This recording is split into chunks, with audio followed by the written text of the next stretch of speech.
Hi, welcome to the Connecticut School of Broadcasting. My name is Andrew Hoops, and I'm the campus coordinator at our Farmington location. Tonight, you're going to have the opportunity to ask industry-related questions to any of our panelists. I would like to welcome and thank all of our guests for being here tonight. Let's meet them now. We'll start with Kevin Johnson, who's the operations manager for Clear Channel in Worcester and the afternoon drive host at Nick's 93.1 in Springfield, Massachusetts. Tell us a little bit more about yourself. Yeah, I'm a busy guy. I have a lot going on.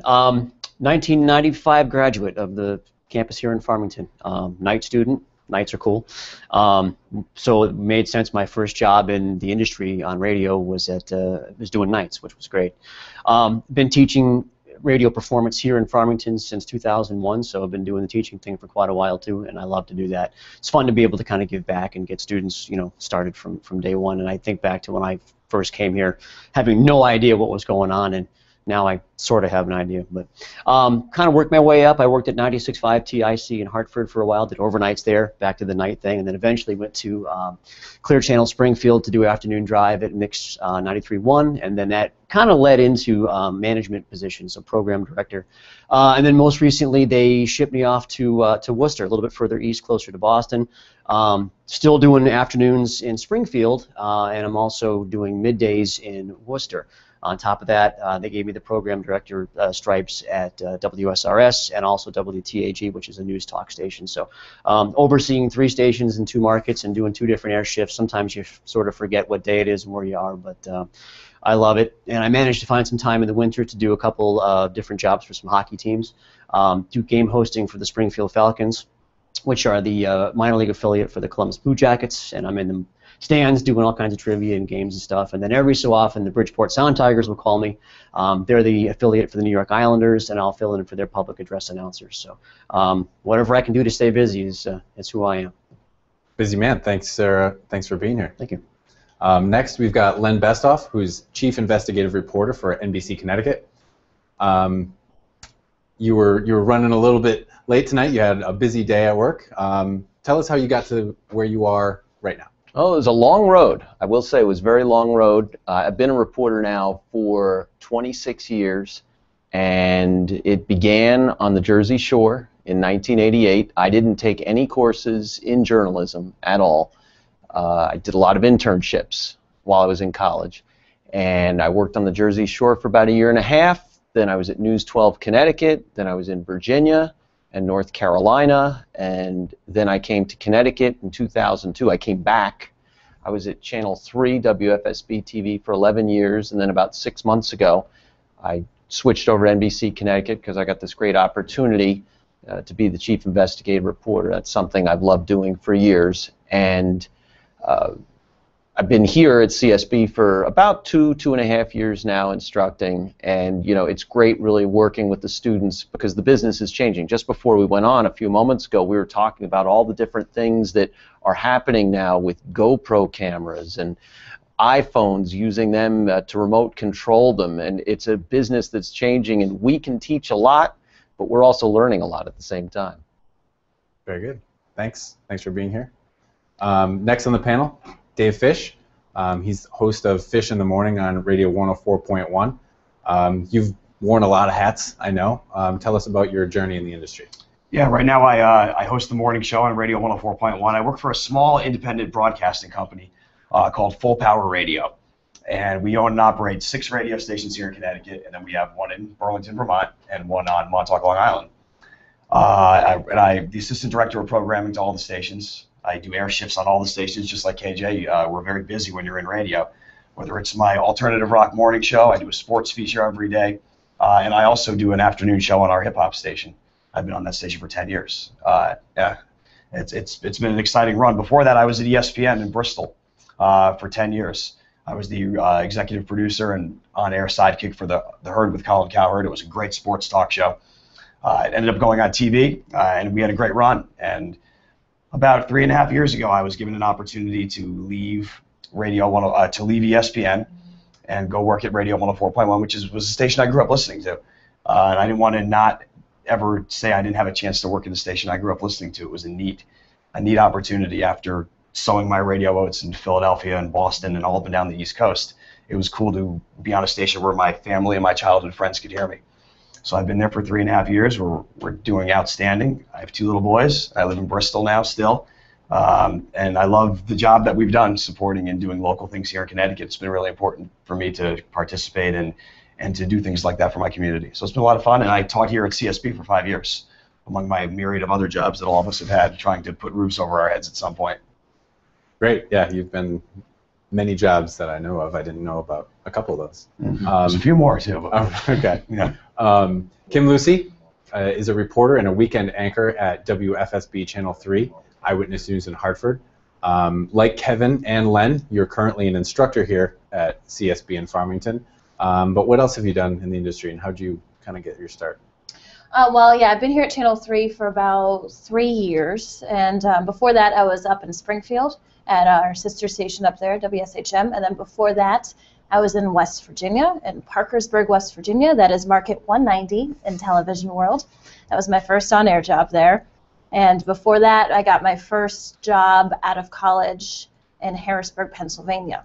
And my first job, I always tell everybody this, I was a production assistant, I ran the prompter, and I cut the national video. And that was my first job in television. So I learned everything that I could from that job. I started writing. I did every writing assignment they would let me do.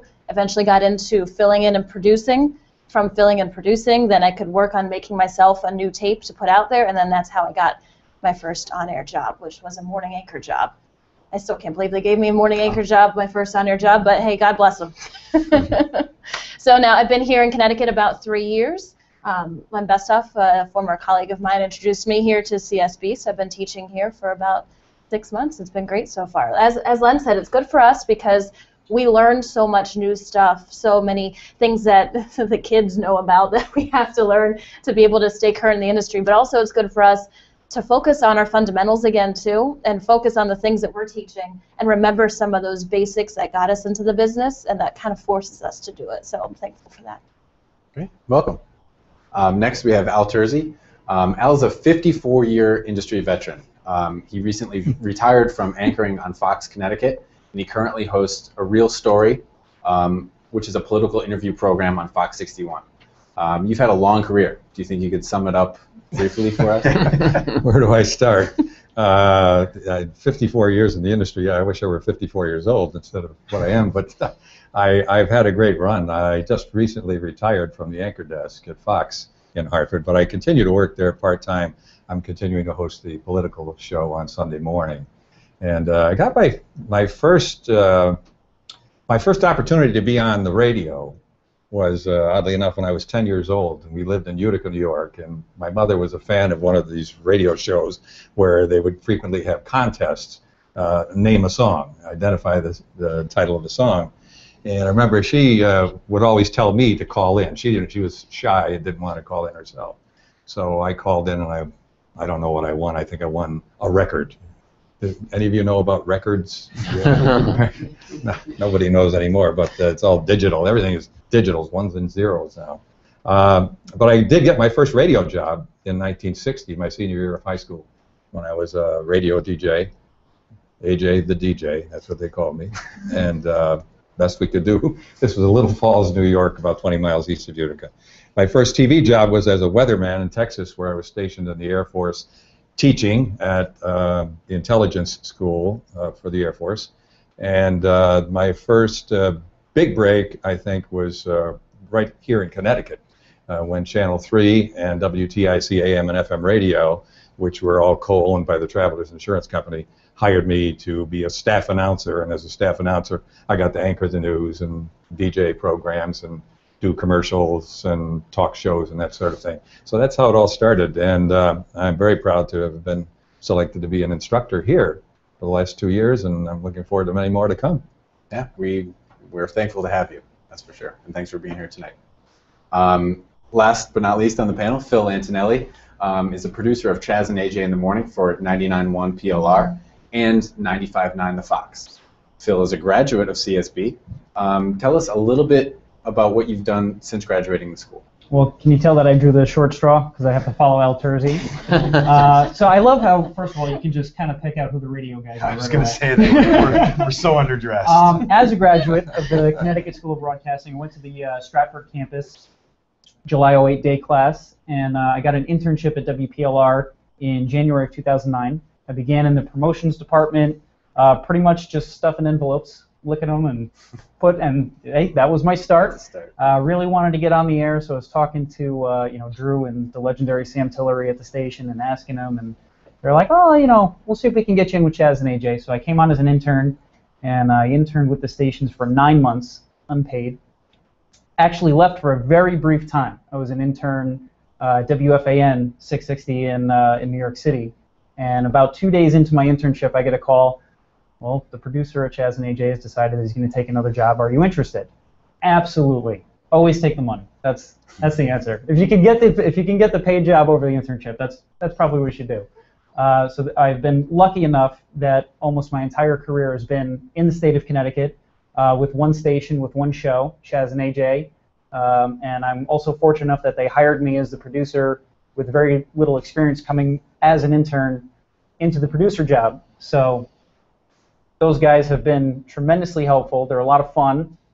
The hours are difficult, but there's nothing that beats radio for me. So that pretty much catches me up to here. I have taught just one class. There's a lot of teachers here on the panel today. I've done one. So I do get into that board as well. I did a podcasting class recently. I host a weekly podcast with two of my buddies from the station. We do a sports podcast that goes up on ctboom.com. So having a lot of fun so far. Very good. Yeah. Thank you very much. Yeah. All right. Thank you, everyone, and welcome. Remember, this is for our audience watching. Remember, if you want to ask a question, tweet us at GoCSB. Or Facebook message us at facebook.com/CT School of Broadcasting. I think we're just going to get right into some questions. I know we have one actually from Allie who's here.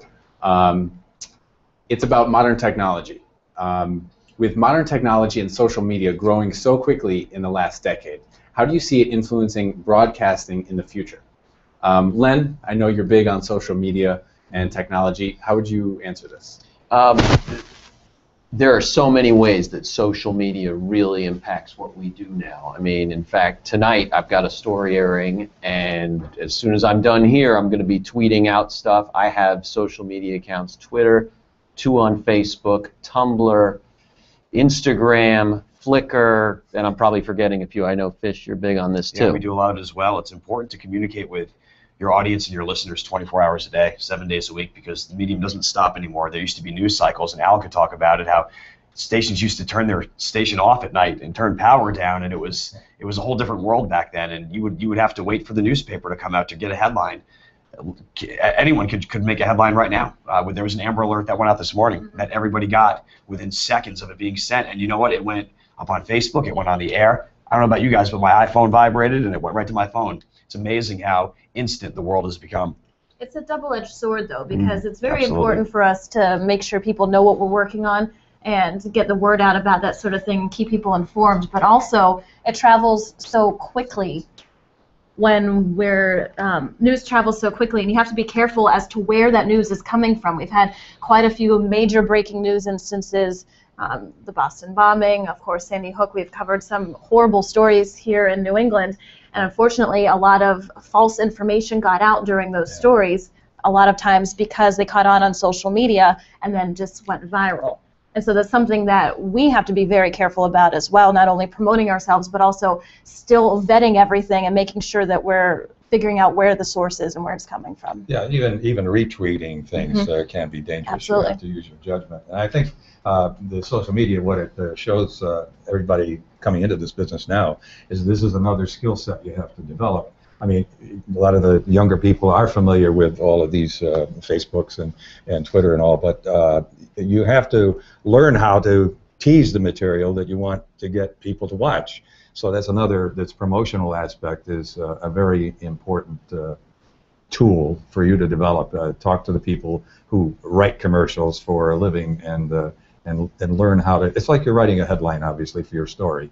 And so you have to have a creative mind, and you're encouraged to do that, and it's going to be more and more. But again, you have to be very careful with it. Careful with what you tweet personally as well. To piggyback off that and what Kim said, you need to be careful because you are putting information out there, and immediately it's allowing your audience to respond to you. Whereas, 5, 10 years ago, they couldn't. You reported the news or you gave information about a song, and that was it. Now they can immediately call you out on your misinformation and point out your flaws to everyone. So, and then what do you do when you get called out on something? Do you respond to it right away, or do you kind of put it aside and wait to cool off and then respond to it? Depending on what it is, case by case basis, I think. But immediately do your homework and go, am I right or am I wrong? Yeah. And if you did your homework in the first place, you can be pretty confident that you did tweet or Facebook the right thing. But it's important to be talking to your audience the way they talk to each other. If they don't use your media the way that they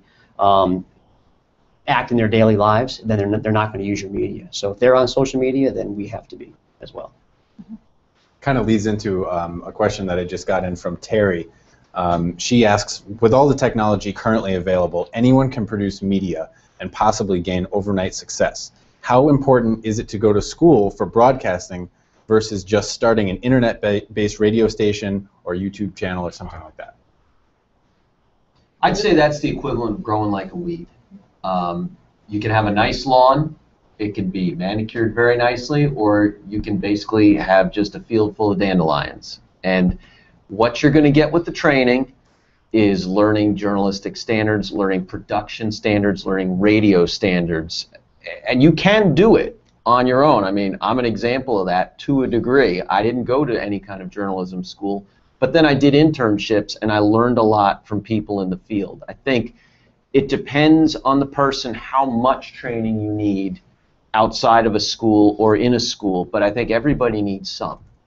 I mean, we've all seen the overnight YouTube stars. People wind up on the Food Network for just hosting something on their own page, eating, a burger and something. Hey, I really enjoy this, and they wind up getting their own show. So it does happen. It's definitely an opportunity, but what CSB specifically offers is the opportunity to come and constantly hone those skills without putting something out there that's official. So you can come in and you can practice in a safe environment, bounce it off of other people who can see it and say, hey, I really like that, or maybe that needs a little bit of tweaking before you put it up on the site. So that's kind of the safety net that you get here that you don't get elsewhere. And something else with YouTube is maybe your first video goes viral and it just kind of was a spur-of-the-moment thing. Well, as you progress and as you get more people following and interested, you want the video quality to constantly be improved. And that's something that's going to be difficult to do on your own. Coming here and using the equipment and materials that you have available to you, I think is a tremendous positive, advantage for you. It's also hard to break bad habits, and if you kind of teach yourself, yes, you can go out and get lucky and have that, one big YouTube video and all of a sudden you're a sensation, but how many of those sensations are around 6 months later? They're not. If you want a career out of this, good groundwork is a good foundation is what you want. So you want to mix that real life experience and that, being on YouTube and being on these different social media platforms, but with the proper training to kind of go along and to support it. That's what the school brings. Yeah, in my own case, I had to, we didn't have internships back then. Back then, the only interns were medical people, working to become practicing physicians. So I had to learn I had to be lucky enough to be in a place where there were a lot of veterans who could teach me how to read a commercial, how to read the news and make pauses for effect and that sort of thing, how to do a call-in show, how to handle ornery people who call in and that sort of thing. That never happens, right? Never. No. But like everything else, it's you use your initiative to get where you want to be. You pick the brains of people who've done this for a while, and you pick them some more. And even people who are not doing what you do on the air, so you learn more about the broadcast business in general. But it is up to you how hard you're willing to work, how much you're willing to put into it. That's what's going to determine how successful you are. You want to be more successful? Work harder. I just got a question in from Twitter, and it's to you, Al. It says, Mr. Terzi, what did your first news demo reel consist of, and would you give someone with no experience a shot, an interview, or a screen test? I would. In fact, when I got my first job, there was no such thing as a demo reel. You auditioned. You came to the station. Yeah.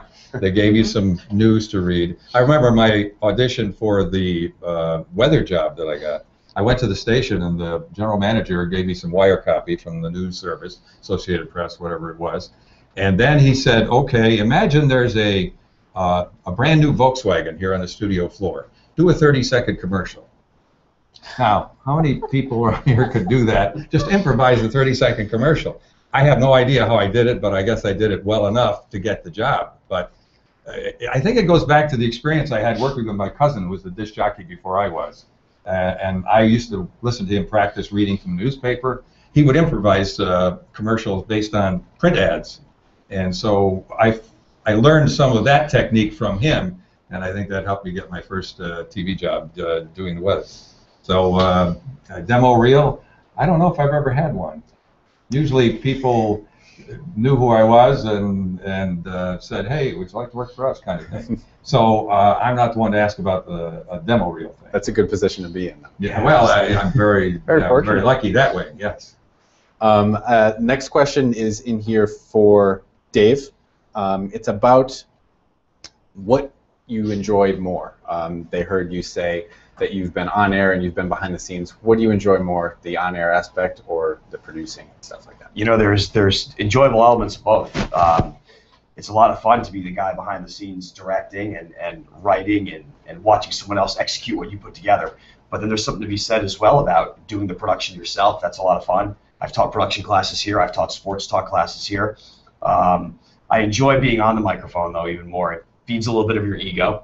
Let's be honest, everyone in broadcasting has one a little bit, whether it's positive or negative. You have one. Everyone has an ego about everything.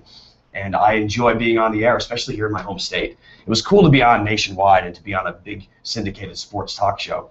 But to walk down to the Stop and Shop that I go to when someone stops me, it's got to happen to Al all the time. I'm excited he's sitting right here. And, you know, it's been a lot of fun to do both. But to feed that ego side of you and to feed that drive to deliver content is something that it's always going to eat at me. And I've tried to walk away from this business, and we've talked about it before, and I can't. It keeps drawing me back in like a magnet. Nice. KJ, a question from, I got to read Twitter handles. I'm not even going to read it. Oh, come on now. As a recent graduate of Connecticut School of Broadcasting, they're going to be getting a radio internship. What advice do you have for them to begin the road to a successful radio career? Don't mess it up. No. It's good advice. Yeah. No, actually that's the opposite. Mess it up. But mess it up in a good way. You know, go in and don't be afraid to try something. You're going to make mistakes. And anyone that's going to bring you in as an intern is going to understand that. That's why you were there. You know, you're not free labor. And that's often a misconception in intern. You know, like, oh, I file this and whatever, and it's just free help. And the job is they're there, the people that bring you in, to teach you. And so it's your job to go in there and to make mistakes. Take direction. Listen. Listen more than you talk. And just basically be a sponge. Take in every aspect of that radio station. Whether your job is to be on with the morning show and helping out, looking up content on the web, whatever. That's going to be your job. But then look at what else is going on around that radio station. What does that person down the hall do? What's the production director up to today? And learn the different stuff. That's your in. You're in the door. Not everybody gets to do that. So once you're there, yeah, focus on your job. But, you know, take the opportunity to really branch out and absorb as much as you can. And if you put the time in, like, you know, Al mentioned before, work hard. You know, this business is a lot of work. It's a lot of fun, and like Dave said, you know, we can't get out of it because we love it. But it does take work. If you're not willing to put the work in, then it's probably not where you want to be. So. And don't be afraid of volunteering for something, even Absolutely. something you don't think you have any qualification to do. I did that back in the 70s when the station was looking for somebody to host a ski show.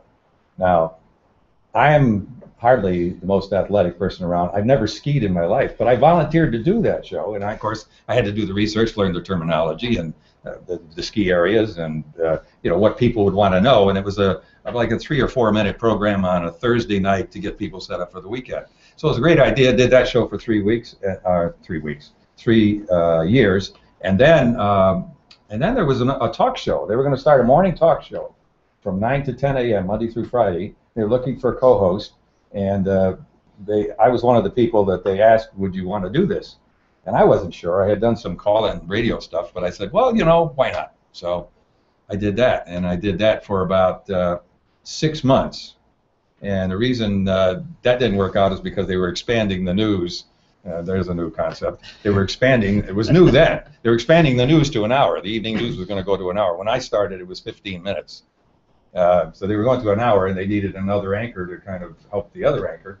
And so they needed me more doing that than the talk show. But the talk show continued for many years after that. So yeah, just volunteer for anything that you think you could learn, even if you don't think you're qualified at the moment. Do any of you? I'm sorry. Do any of you think that there's a time limit on internships? I was actually going to kind of go to you with this. Yeah, one, I guess it kind of goes by a person-to-person basis. I was just going to jump in and just, as an intern, you should forget how to use the word no. Anytime someone asks you to do something, the answer should always be yes. Do you want to come in and work on Christmas Eve? Yes, I do. Do you want to come in and work on New Year's Day?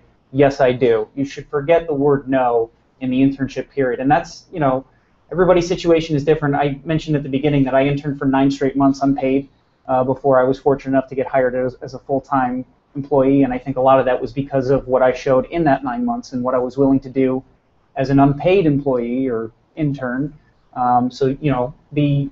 What you're showing with that kind of work ethic is, well, what's this person going to do when we start to pay them, when we start to ask more of them? Continually rise to the occasion, and he's pushing himself right now. No one's asking him to do this. So volunteering, as Al said, and always being there, asking people for help, asking people for advice, even if you're not even supposed to be working on that particular thing. Be a sponge, learn as much as you can, because there's no such thing as knowing too much, especially in today, especially in radio. Being able to do many different things is imperative. I've done on-air shifts, I've done production shifts, I've hosted events, and I'm the producer now for a morning show, so there's a lot of jobs that go into that, guest booking and call screening, and you need to know how to do all of it at some point. And the only way to do that is to do it, and the time to do it is when you're an intern. Bill, do you think if you did the internship as a 3-month internship and then you moved on, do you think you would have gotten that phone call when that producer job opened up? No, I don't think I would have. Yeah. Not with the amount of time, because part of it is showing consistency as well. So 3 months is, everybody's sample size is going to be different. But my internship started a little sporadic, where I was coming in just a few days a week, and I felt personally that, missing the Wednesday between a Tuesday and a Thursday coming in, that I was playing catch-up for half of the show, and by the time I got my groove on, I only had 2 hours to prove myself. So I started asking them if I could come in 5 days a week instead of the 2 or the 3 that they were asking. So again, forget how to use the word no, volunteer to do things even if it's not expected of you.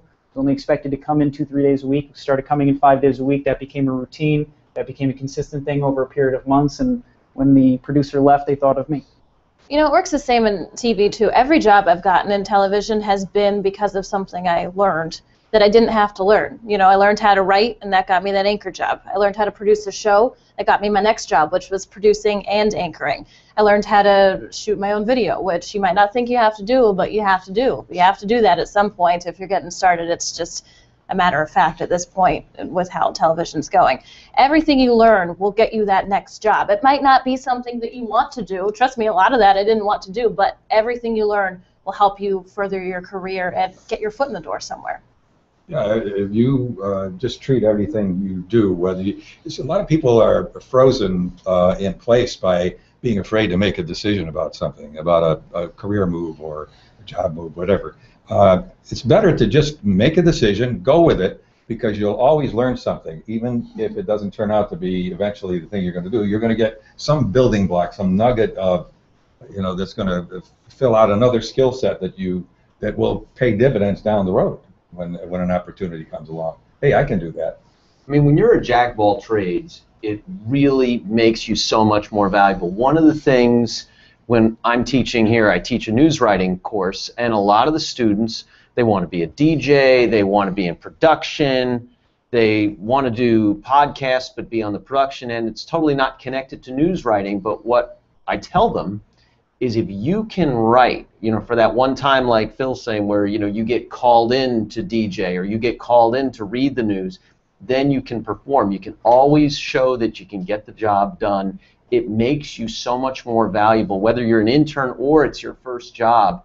Just being able to do so many different things, it just opens so many more doors for you. And the big thing is right now, while there is all this technology that's great and it's all out there, everybody's got a resume tape. Everybody can put together something that looks really good. So you still have to stand out. You still have to be able to say, I can write, I can produce, I can handle the technical end, I can shoot, and that just gives you that triple, you're the triple threat, the quadruple threat that's going to get you that gig like Phil got. You guys are kind of answering my questions before I'm asking them, but a question came in on Twitter, and it says, is CSB just a radio jock school? Because I think a lot of people think of Connecticut School of Broadcasting, and they think that you're going there and you're going to end up as a radio DJ. I know that it's not, but can you guys explain? Having been here the longest, probably could I? No. When I came here in 1995, it was in the transition period of being a radio-only school to now it is a 50-50, if not a little bit more of a television school. There are, I think, more parts and pieces to the TV side, so that part of the course is almost a little bit more intensive. But when I came here, it was for the most part radio. We did a little bit of television, but that was the focus. When the school first started back in 1964, it was nothing but a radio school. And to be in this studio right now, which when I came here didn't exist, and to see what it is and how state-of-the-art that is, it's really a cool thing. So no, you're getting every aspect of radio and television. And this is something else that we talk about a lot in the studio tours here in Farmington, that there's a lot of opportunities in this business that are not broadcast. You're never going to be on the radio or television, but you'll be very successful interviewing someone inside of an arena for a sports team, shooting video for a doctor, for example, training for a medical procedure. All those skills you learn here at the school that aren't broadcast. So be thinking outside of just that radio and TV box too if you're thinking about coming here or getting into the business. Perhaps the best way to even answer the question is if we could turn the cameras around, you could see behind the cameras a whole bunch of students standing here right now just today. So being someone who recently went through the program, I can tell you that it's definitely not just a radio school. It's for everything. You can do copywriting. I know people who work in my building that are in the sales department that came through here. So there's definite skills that you can learn coming through the Connecticut School of Broadcasting. Maybe you don't even really know what it is that you want to do right now. The benefit of the Connecticut School of Broadcasting is no two classes are the same. You're not going to come and listen on Monday, Tuesday, Wednesday, Thursday, Friday for the same thing. You're going to get something different every day. So for me, someone who didn't really know exactly what it was that they wanted and a little bit restless and a little impatient, the Connecticut School of Broadcasting course was perfect for me because every day I'm getting something new. And every day I'm meeting a professional in the industry who can offer me pointers like, hey, I'm interested in this. This is how I feel about it. Do you think this might be the right path for me? So it all goes back to what Al said, is constantly be picking the brains of the people that are teaching these classes because they are industry professionals. They've worked in the industry for a number of years. They know other people. So even if your demo doesn't come out quite the way that you wanted it to sound the first time, if you impress somebody in class, that can wind up being an opportunity for you down the road to be employed. Dave mentioned ego before, which is true. We all have one. I like to call it confidence. There's a big difference. But there's also an ego from the instructor standpoint, because I love nothing more than to brag about someone that I taught 2, 3, 5, 8 or more years ago who is now out doing something really cool, and I can say I knew that person when. That's kind of that other ego for me, that I sort of got this person interested enough in what they're doing to follow it through. I taught them enough that they went to that next level and became really successful. So I could sit here and drop names. I won't, but that's a different kind of ego, and I think that's cool. And most of the instructors and administration here at CSB feel the same way. We love to see you guys go out and succeed and do stuff, because maybe someday you can give me a job. Absolutely. Yeah, we couldn't do what we do without an ego. I love the ego, by the way, but of course it all comes down to it's not about you. It's about the people out there listening at home, the people watching at home, and what can you do to improve that bond and increase your image as somebody who can be trusted when you speak, that you're going to speak the truth. If it's one of those opinion things, okay, you speak your mind, but you're open to other people's viewpoints as well. So it's not about you, but the ego, obviously you have to have that to be able to talk in front of people and perform. To have the confidence to go and say, yeah, I can do that. Sure. Exactly. Exactly. Yeah. We have a question here for Dave specifically. What would a radio demo consist of to get a position at one of your station as a DJ or personality? You know, it has a lot to do with delivery. Everybody's talked about that. You know, I grew up watching Al on TV, and you can, a person's delivery is everything, especially when you're on the radio. I mean, TV ever more so because the camera's on you, but when you deliver something through the radio, it's all audio. It's one medium. It's all sound, so it has to sound and be sonically perfect. If it's scratchy, or if there's a problem with it, or you didn't know how to use the equipment the right way, scrap it and do it again, because it needs to be sonically perfect. It also needs to have memorable content. Content is king in our business, and there are a lot of ways for people to get their content nowadays, whether it's a podcast, whether it's an FM morning show, whether it's a news report, whether it's a video on YouTube. There's content can be delivered 1,000 different ways, and it makes everybody a star. We've talked about that. But the demo has to sell you. It has to be perfectly sounding, and it's got to be short. Nobody in our business has time to sit and listen to a 15-minute demo on why you think the Rangers are going to win the Stanley Cup. Give me 2 minutes of your best stuff, and that's really all it takes. And 2 minutes, it'll work. If you're good, you'll be able to hear it in 2 minutes. It has to be a variety of stuff. Absolutely, especially variety of context. Not just a 2-minute piece that you put together, a mini documentary or whatever. Right. Make it on a lot of varied topics, and it shows different dimensions of your on-air persona. It's interesting. A lot of the jobs I've applied for in radio, specifically when I've put a demo together, if it's a production job I'm going for, it's some of the best pieces of production I've ever done. If it's an on-air gig at a sports talk station, it's going to be, you know, a 2 to 5 minute scope of my thoughts on a topic or my thoughts on 2 or 3 different topics. If it's for an FM radio job, we talk for 15, 20 seconds at a clip between songs. Sometimes our content's a little bit more long form. But like Al said, 4 or 5 quick little funny, witty, memorable things. It's going to help whoever's hiring you remember who you are when he's got a stack on his desk to look through. Dave mentioned that no one has time to listen to 15 minutes. We barely have time to listen to 2 minutes. Right. So your demo, whether it's radio or television, is not a fireworks display. Do not save your best stuff for the grand finale. Put it up front. Whatever you think is your strongest stuff, lead with it, because that's what that person, that news director or that program, that's what they're going to hear. So if you save the best stuff for the end, it may never get to their ears, and that would kind of be a disservice to you to get that job. So put the best stuff up front. One of my mentors in this business always said that the whole time. It doesn't matter what you think would be the best, whatever you think is the best, where you look the best, you sound the best, you have the best content, that goes first, because you don't want that news director to pop that in, see your first thing, and say, and pop it back out. You want that first thing to be your strongest thing. Is it time sensitive? Or demo? How often should you redo a demo? That's a great question. I was approached about a job at a different station this week, and they asked for a package. I don't have anything. Like Al said, if Al asked for, I mean, he could get one together, but when was the last time you had to submit a resume or a package? And to be quite honest, I've done myself a disservice, because my job could end tomorrow, and all of a sudden I'm going to be standing out there with absolutely nothing, and I'll be here at CSB using all the fine equipment here, if I would be allowed to. But I mean, I really need to do a better job about always updating my stuff. And I have things on tape, but it's not organized, and it's just clutter. And professionally and personally, I need to do a better job. But I always tell people too, you know, if you're applying for a job at a country station and you've only worked at a rap station, don't try to go in there and fake a country demo. Send them what you have.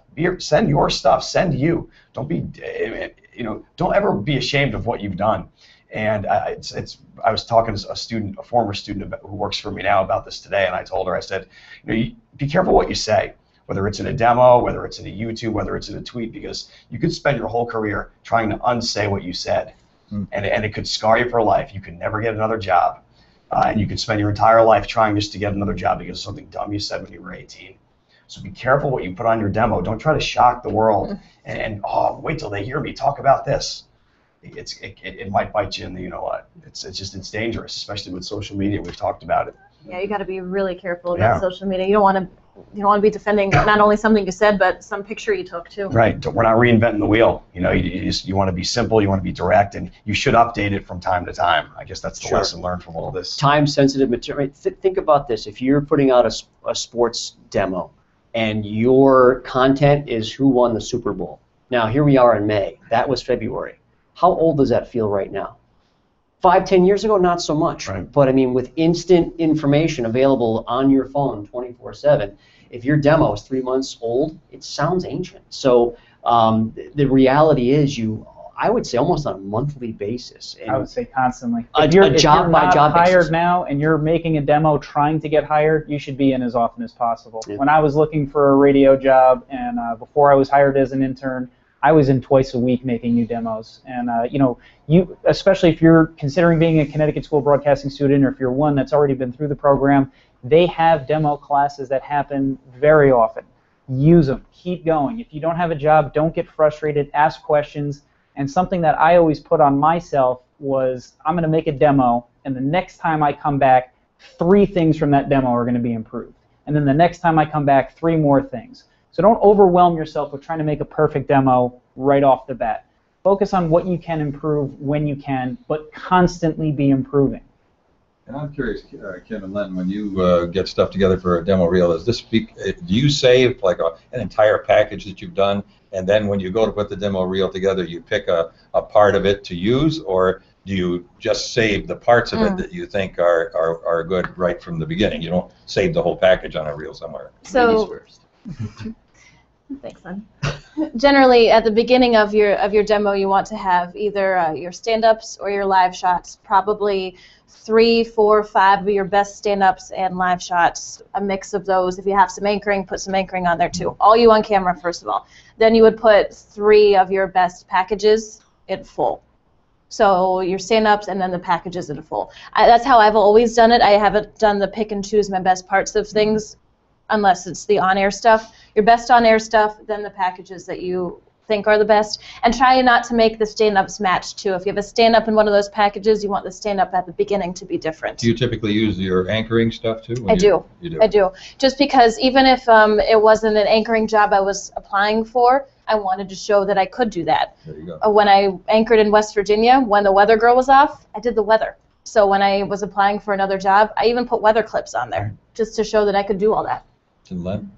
I pretty much what you said is where it's at for me. I think the one thing I can add is just, save as much as you can. In this day and age, you have the external hard drive, which makes life a lot easier as far as that goes, or the thumb drives, all these different kinds of things. And the thing is, I think it's a game of numbers. For my first job, I sent out 80 tapes. Oh, Second job, I sent out 80 tapes. Third job, then I started getting lucky. It was 1 or 2. Fourth job, 1 or 2. Fifth job, 1 or 2. But in the beginning, you got to really, it's volume, volume, volume. And like these guys are saying, keep it fresh, keep changing it up. But keep it short, like you said too, Dave, because the thing is you want them asking for more. And, if you do save your stuff, you're always going to have something in the holster to give them. And it can be discouraging. It really can be. I mean, I probably sent out for leaving West Virginia and going to Springfield. I think I sent out 100 tapes probably, and I got 2 interviews out of that. But that's where you were supposed to be. That's where you end up in the right place. My first demo reel did not get me in a reporter job. My first demo reel got me that job doing behind-the-scenes stuff. And then my whole time I was working behind the scenes, I was updating that demo reel the whole time I was working behind the scenes. And like Phil said, just updating a couple of things every time. Not overwhelming myself, but just updating a couple of things every time. Ended up with an entirely new demo reel, and then that's what got me that on-air job. So it's a constant process. And isn't it typical that you don't get any acknowledgement that the reel was received? Right. Right. And you rarely, if ever, get a call back on it. I mean, once in a while you might, but you can send out 100 and maybe get 2 calls. Well, one saying I made up was that you got to be a reporter to get a reporter's job, and that means not just constantly calling the TV or radio station, but it's finding out who's the assignment editor, finding out who's the assistant news director, calling them, chatting them up, trying to strike up a relationship. Hey, this guy, I worked with this guy here, that kind of thing. That's part of it too. It's networking, early and often. Networking. And there's no shame in showing up in person to actually hand it to a person. That goes a long, long way. And Dave, you were talking earlier about content, and Len, you were talking about saving everything. We've used past demos, first demos, on the air. That's fantastic content. So there's no reason not to save everything. Eventually you can laugh at yourself for your first tries. But don't get discouraged is really the message. Keep trying, keep improving. Slowly, slowly, slowly, you will get there. And it's so easy to do now with technology. I mean, we were talking about sending out tapes and packages. Yeah. Do you know how expensive that was to mail something? $2.40 for parcel post. If you wanted to put color photos, and if you wanted to put color photos and pictures in something, to go get a color photocopy made and to make 40. I mean, I spent hundreds of dollars sending stuff out. And now with a place like CSB, you can come hone your demo. You can email it to 100 jobs at once. And I always told my students here, you should always be in here making your demo fresh. And it's so easy to do now between YouTube and you can do a demo at home. We used to have to go to studios and cut tape and grease. It was so, like, you never wanted to apply for a new job because you didn't want to have to go through that whole process. I'm happy I missed all that. You're lucky, man. Yeah, if you wanted a job around Christmas time, you had to wait in line at the post office with the other people who were mailing out Christmas presents. So like it was a much more difficult process in December to get a job back then. So yeah, the internet's made it much easier and cheaper. Same time, it creates more competition. That opens it up to everybody else in the world that has access to the internet. So that's, again, a reason why you'd want to come here and not just be that, well, I'll teach myself and be a YouTube sensation. You want to come here and learn the skill set and the networking and sort of how to act and behave within the industry to not get on the bad list. That way, when you're up against all these other people who are basically just bombing the industry with their stuff too, yours is better. And then if you get the interview, you can really impress with what you've learned here at the school. And what about LinkedIn? Has anybody had any success using LinkedIn as a networking tool? Oh, yeah. Just MySpace. Yeah. That's really helpful. MySpace. MySpace. Yeah. Could you explain to the students what MySpace is? Yeah. Just after Kim, a lot of people think that getting a job is kind of a vicious circle because you have to have a job with experience with on-camera stuff in order to make a demo. How would you suggest someone who's never had experience makes an actual demo? Well, everyone here who takes this class should have a demo and have the capability of making a demo. And I've been talking to some of them too. If they're not happy with the news package they put together for this class, go out and do it again. Yeah. Go out and make another package. Absolutely. Go out. I did this thing when I was working on making my demo. I grabbed a whole bunch of different outfits and I just went around to different places and came up with different stuff to say so I could practice saying stand-ups. Practice, practice, practice. And then, like I said, that first job I got was not on air, but then I had even more resources. Then I had photographers who, if you're nice and you bring them a coffee, maybe they'll go out and help you shoot a stand-up that you want to put on your demo reel. And a reporter who maybe on your day off, the reporter will let you tag along and work on the package that they're working on that day too. It might not be ideal. It might not be what you think that you want to do off the bat, but you have to look for that way to keep bettering yourself. I think we've already talked about another method too, is internships. You know, Al mentioned that it wasn't something that was available forever. Well, now there are internships everywhere. Everybody's looking for free help. The difference is how are you going to stand out as an intern? So when you go in fearless, go in ready to fail, but ready to learn and learn every day. Good advice. I just want to get some fun stories out of the way. A couple of you guys touched on maybe first jobs, demos, being funny, your first demo. We could go right down the line. If anyone has any first job stories, a couple questions have come in about what was it like to be on air for your very first time? Terrifying and horrible. My first job, I worked for WILI-FM in Willimantic, Connecticut, a little station that's a great station. It was family-owned at the time, and I got to do a little bit of everything. And as an intern, they put me on the air the first weekend, and it was not good. And we were right down the street from UConn, and there was something going on that day on campus. I think it was some kind of student event. So they sent me to the student center to go in and try to get some audio for whatever contest we were doing. So I walked in and I had the cell phone, which was in a bag at the time.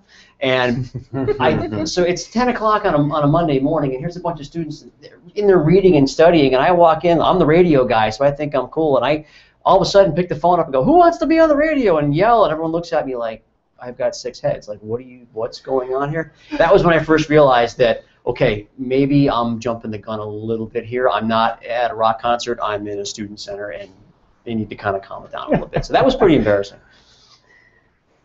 My first job when I anchored the morning news in West Virginia on, you do a lot of live interview segments. One of their standard live interview segments was having a woman on who was, she gave the haunted tours in that town and was known by many to be a witch, and she gave horoscopes to people who called into the show. That happened. When I first worked at WTIC Radio in Hartford, they had this light classical music show, and as a staff announcer, we rotated around who was going to host it. And there was an actual script for the intro and the outro for the show. And on the outro, there's a space where the name of the engineer is what you're supposed to insert. Well, I forgot that the first night I was doing it. And I got to the end of that, I was thinking, oh boy, I'm almost done with my first show here. And I'm supposed to say, and now this is Al Terzi speaking for our engineer so-and-so. Well, as soon as I opened my mouth and the microphone was on, I could not remember the engineer's name. Unfortunately, his name popped into my brain at the time I was saying my name. His name was Bill Kaluch. The K from Kaluch got into Terzi, and so when I got to my part, I say, well, now this is Al Terzi, and ever since I was a Terzi. So that's one embarrassing moment. I have many more, but not exactly fit for this program. Al Turkey. I like that. When I was first hired as a producer for Chaz and AJ, I came in as a very big sports fan, and it was around September, so getting into October, the World Series was coming, and Chaz had asked me, I want you to prepare some daily sports reports that we can talk about quickly on the air and have everything ready. So I'm watching the game, I'm taking meticulous notes, I'm ready to talk about sports. He comes on, he goes, who sang the national anthem? I had no idea. So my response was, well, who cares about the national anthem? You can imagine how well that went over. Yeah. So that's a clip that gets played from time to time.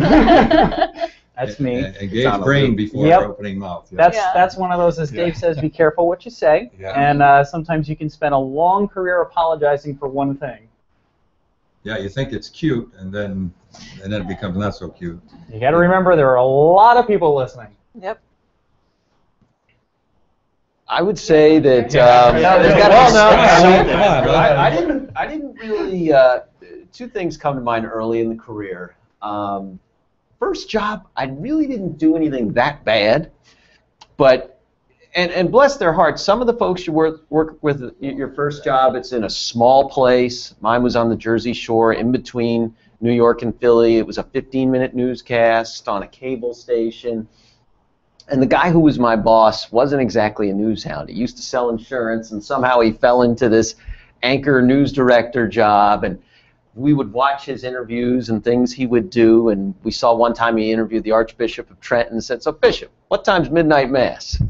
Or another time, he insisted. This was in 1989, 88, and it was just when awareness was coming up about Alzheimer's disease, and he insisted, no, it's Alzheimer's disease.